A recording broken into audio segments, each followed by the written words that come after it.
যত সন্ত্রাসী জিয়া তালুকদার, সবুজ ফকির, মাসুম তালুকদার, হেসা বাবু, শাহিন গাজী সহ যারা যারা এই হামলায় জড়িত ছিল তাদেরকে যদি রাত্র 12টার মধ্যে গ্রেপ্তার করা না হয়, আমার নেতা কর্মীদের উপরে আমার নির্দেশ থাকবে কালকে সকাল থেকে স্মরণ করার প্রত্যেকটি জনপদ আসাদুজ্জামান মিলনের জন্য হারাম করে দেওয়া।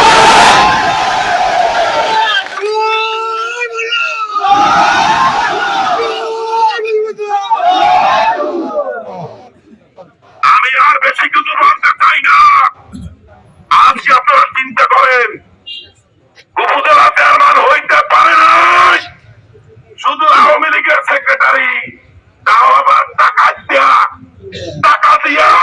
পোস্ট খেলছে। সেই লোক কোন কাউন্সিলে আওয়ামী লীগের সেক্রেটারি নির্বাচিত হয় নাই। সেই নাস্তিকদের দোষর, সেই দোষর কি করে আওয়ামী লীগের সাধারণ সম্পাদক হলো এবং সে কি করে শেখ হাসিনার ইচ্ছাকে, প্রশাসনের ইচ্ছাকে বিভ্রান্তরি দেখিয়ে এভাবে সন্ত্রাসী কর্মকাণ্ড করে